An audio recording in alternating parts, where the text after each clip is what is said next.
Hello viewers, welcome to the lecture series on corporate accounting. Today in this lecture, we shall discuss the topic issue of share capital. Under issue of share capital, today we shall learn the practical aspect of passing journal entries in relation to issue of share capital in cash. We shall discuss the journal entries in relation to the issue of share capital in cash at par.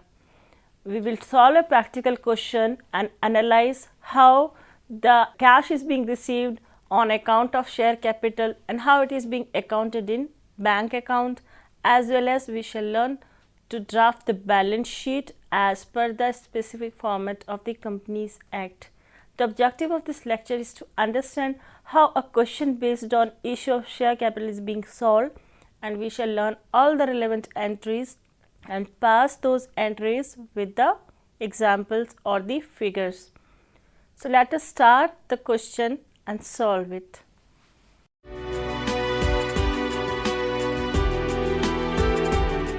We will write this question and then we will pass the general entries relevant to this question. P Limited is a company which has authorized capital of rupees 2 lakhs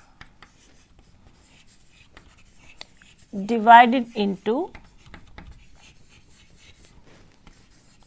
20,000 shares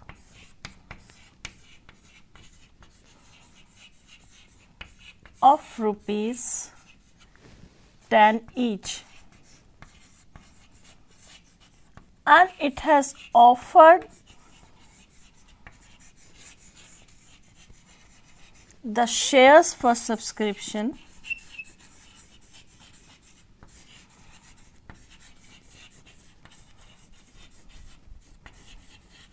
that is 10,000 shares it has offered for subscription of rupees 10 each. That means the shares are being issued at par. The face value and the issue price are equal, that is 10 rupees, and it has been asked to pay in the following installment. The mode of payment or installments are application, 2.5 per share, allotment, 2.5 per share, first call 2.5 per share, and second call is also 2.5 per share. So, we are going to generalize these entries and record how the transactions will take place. So, we are writing down journal over here, journal. So, first of all, when the share application money is being received,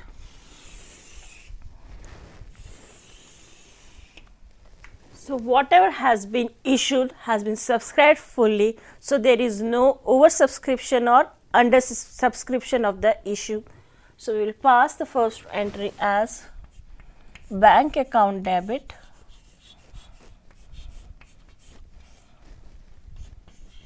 to share application account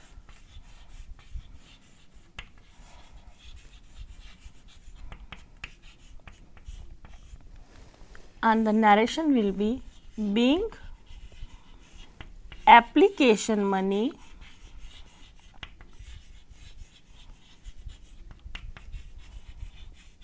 on 10,000 shares at rupees 2.5 each received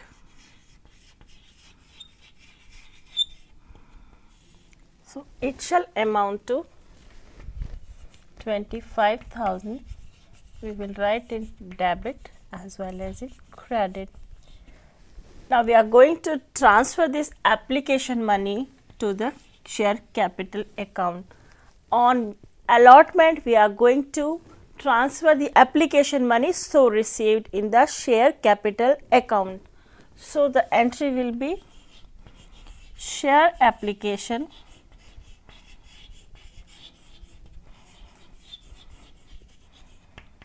account debited to share capital. It shall amount to 25,000. The narration is very important over here. So, we are going to write being share application money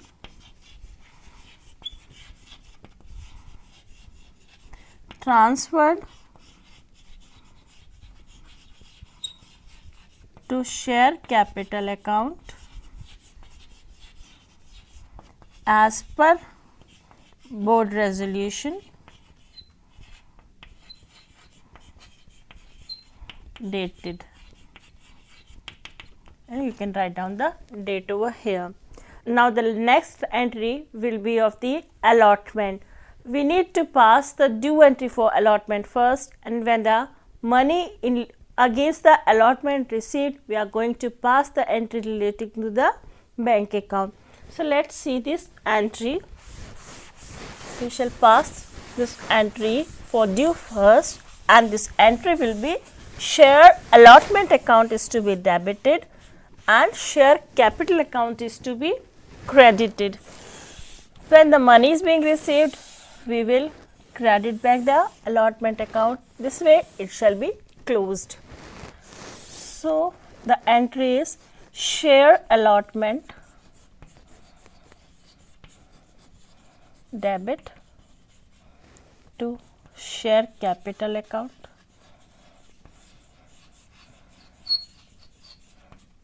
being allotment due on 10,000 shares at rupees 2.5 each as per board resolution number, which needs to be written.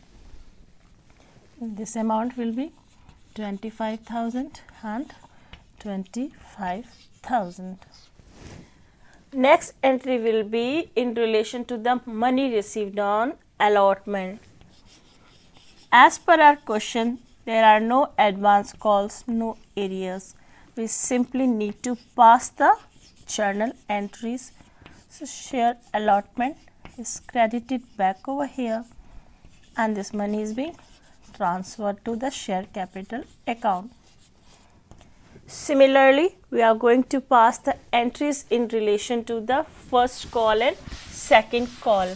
Firstly, we have to make the calls due, and then this call money should be received within a notice period of 14 days from the date of call.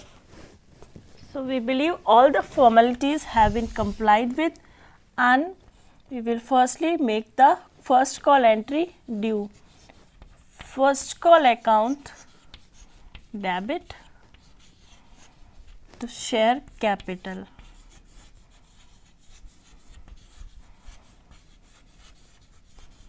Being first call due on 10,000 shares at rupees 2.5 each shall amount to 25,000.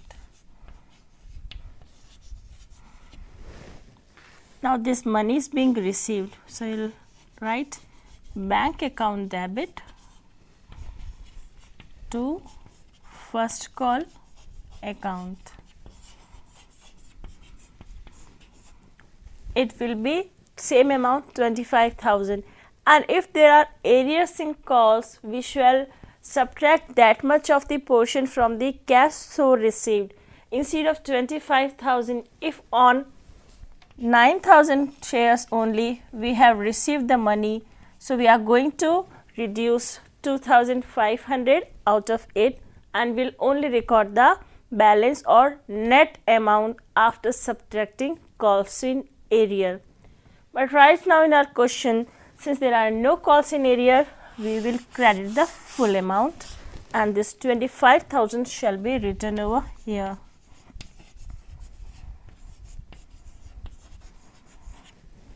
Next will be the last installments due entry and it shall be second call account debit. So, when it is the last installment, we can write second and final call debit to share capital, and the narration would be being second call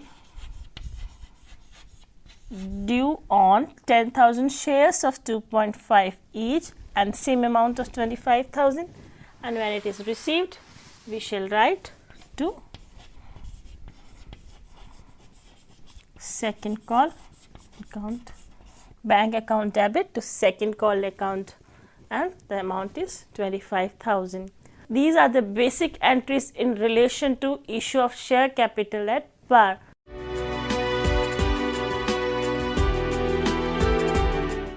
Now, we are going to prepare a bank account so that we can analyze how the money is being received on each installment and whether the money is received equal to the face value of the share as being issued, and there would be no arrears, no advances, and how the money is being adjusted. So, let us see this bank account. It has a very important role to play while passing the issue entries. We can directly pass the entries in relation to the cash in the bank account, and only due entries can be passed in the journal. Just for the sake of understanding, we have passed the entries relating to the banking transactions in the journal, else we will pass all those entries where cash transaction is there in the bank account.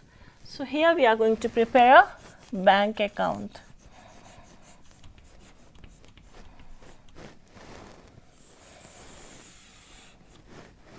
It will have debits and credits as the columns and amounts.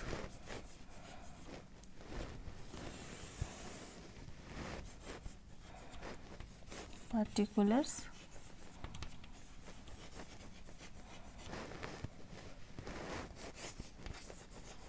And particulars.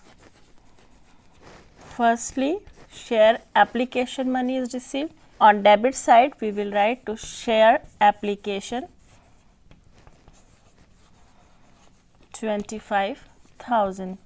Since there are no refunds, so on credit side nothing would come in relation to share application.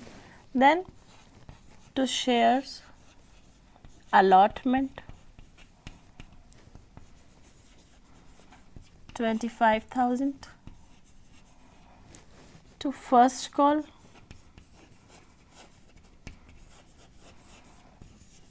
25,000, and to second and final call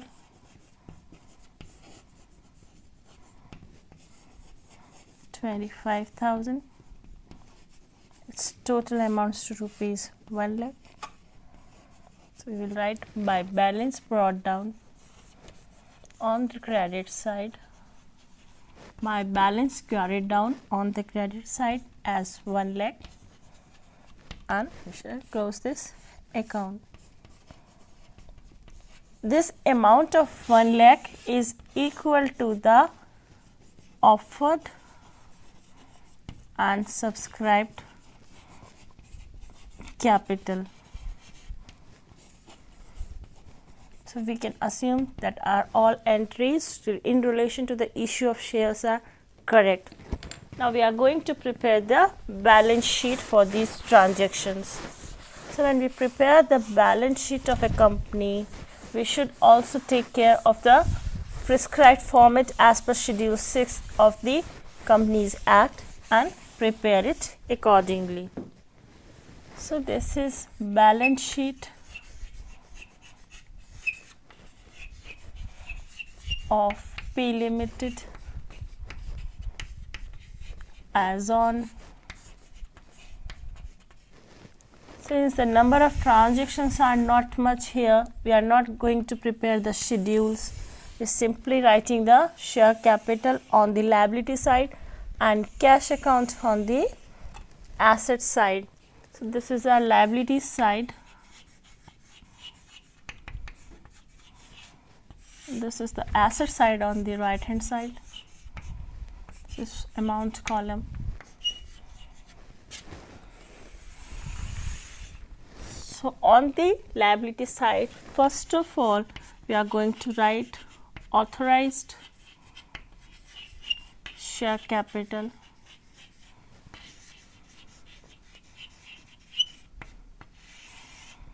And it is 20,000 shares of rupees 10 each, fully paid up.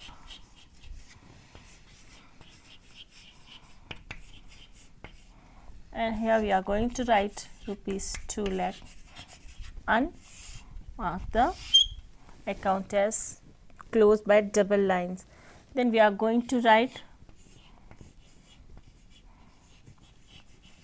subscribed and issued capital are same, so we are writing it under one head. Subscribed, issued and paid up capital, since all the three are same in our question, we are writing it all together, and it is 10,000 shares of rupees 10 each being fully paid up.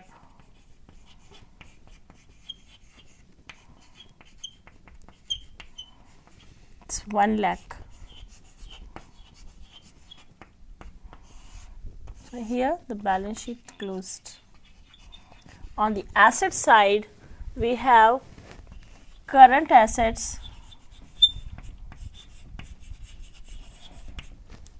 and cash at bank, which we will get from the bank account which we have right now prepared, and it's of 1 lakh. So here we are going to write 1 lakh, and the balance sheet matches up. This is the way by which we are going to solve the practical question in relation to issue of shares when they are issued at par. The asset and liability side will match up because paid up capital is equal to the cash at bank.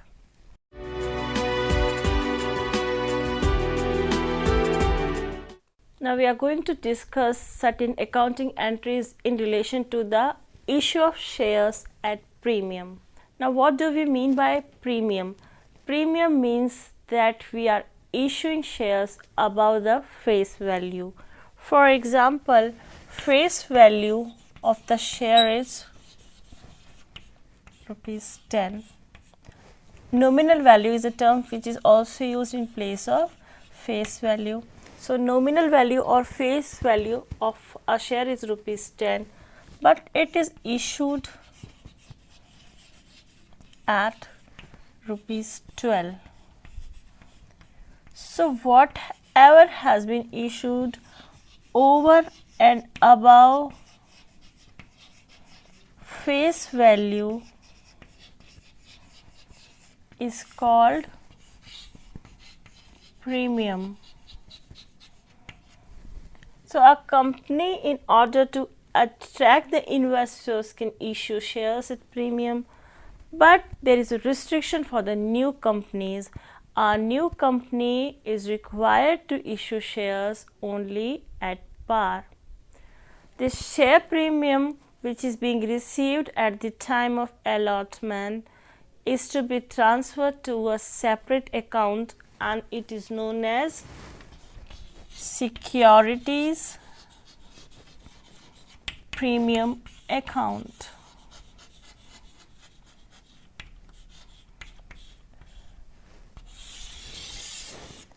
Section 78 of the Companies Act lays certain restrictions on the disposal of securities premium account.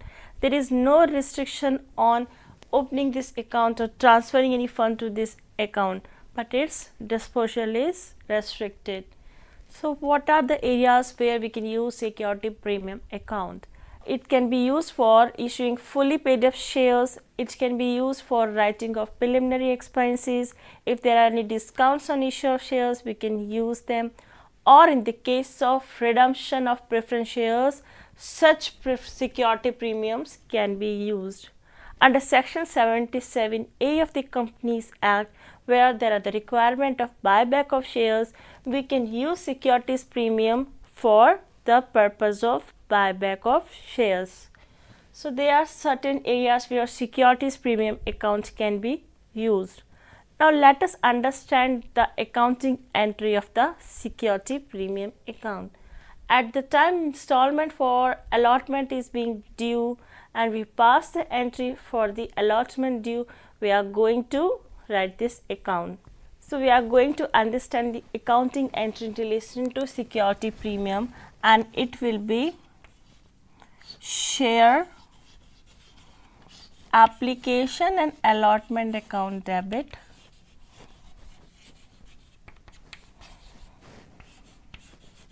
where both application and allotment account are open together, else share allotment account is to be debited with amount inclusive of premium.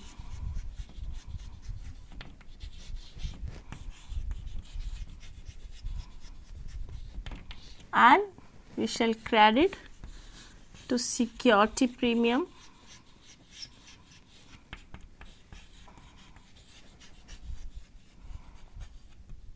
and in the amount, security premiums amount will be there.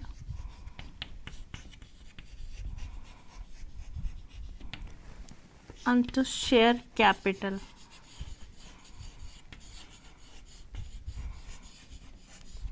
Here the amount for allotment and application will be entered into. So, let us take an example where we have received an application 30 rupees, on allotment we have received 30 rupees, on first call 25 and on second call 25. So, together we have received 110 rupees. So, face value is 100 rupees.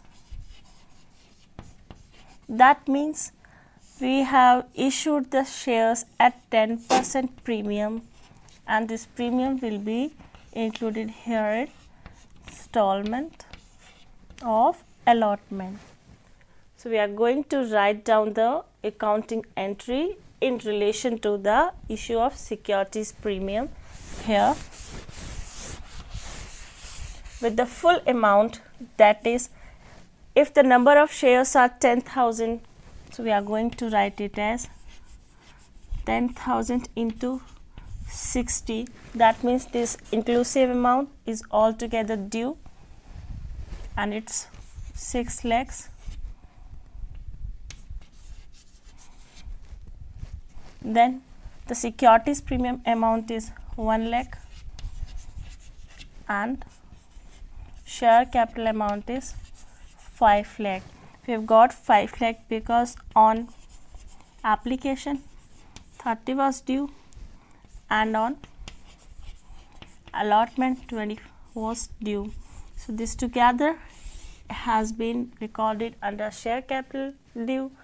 That means share application and allotment debit to share capital entry would be of 5 lakh and securities premium is going to be written as 1 lakh separately. And when we receive the money, we are going to write bank account debit to share application and allotment. So, let us see the receiving entry also. On receipt of the money, we shall write bank account debit 6 lakhs to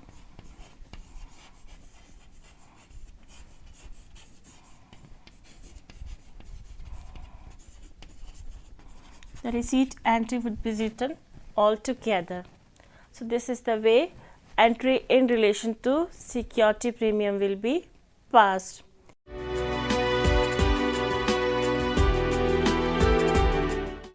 Now, let us discuss one more feature which is known as issue of shares at discount. Now, what do we mean by issue of shares at discount?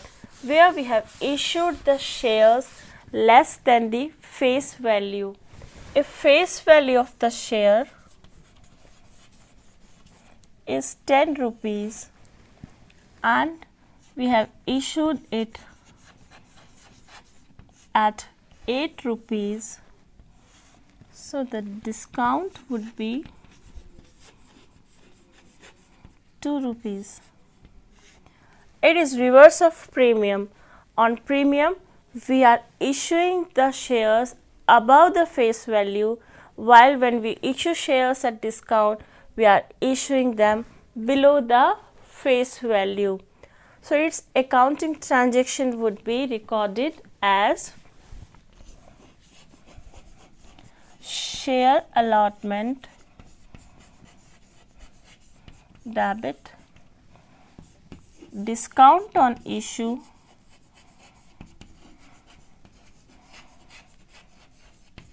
of share debit to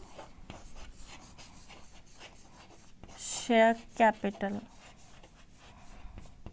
Here discount amount, this net amount and total shall come.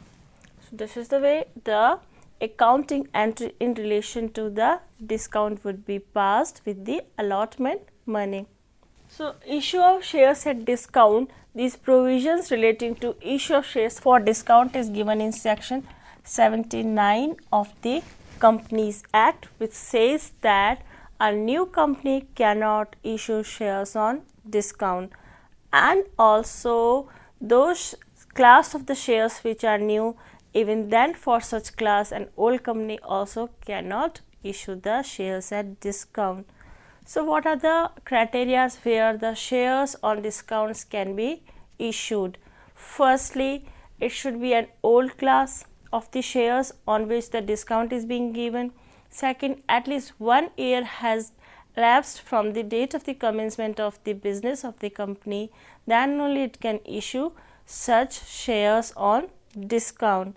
The maximum limit of the shares cannot exceed 10%, but under special circumstances, after the approval from the central government, if the central government finds that under special circumstances such special discount above the 10% is allowable, they can provide such discounts. So, these are the broad category of information which is being given under section 79 to issue the shares at discount. Discount on issue of share is a capital loss and it should not be accounted as the revenue expenditure. So, when we pass the entry at the time of allotment of the shares as share allotment account debit, we open this account as discount on issue of shares debit to share capital. At that time, this account which is being opened would be shown under the heading miscellaneous expenditure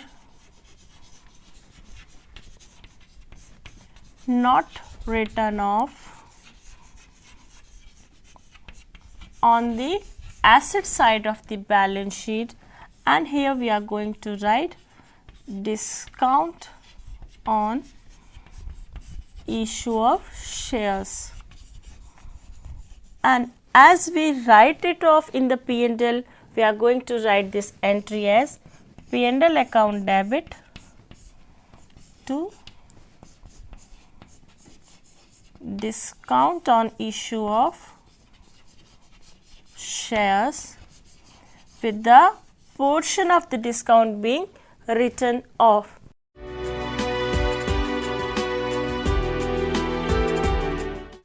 With this, we have learned the entries in relation to the issue of shares at par. We have learned it with the example. Then we have discussed the entries in relation to the issue of shares at premium, and we have also discussed the entries in relation to issue of shares at discount. Right now we have just discussed the journal entries in relation to the issue of shares at discount and premium. We shall solve its practical question in our subsequent lectures, and will also learn the impact of oversubscription and undersubscription of shares. With this, we are concluding up our lecture of today. Thank you.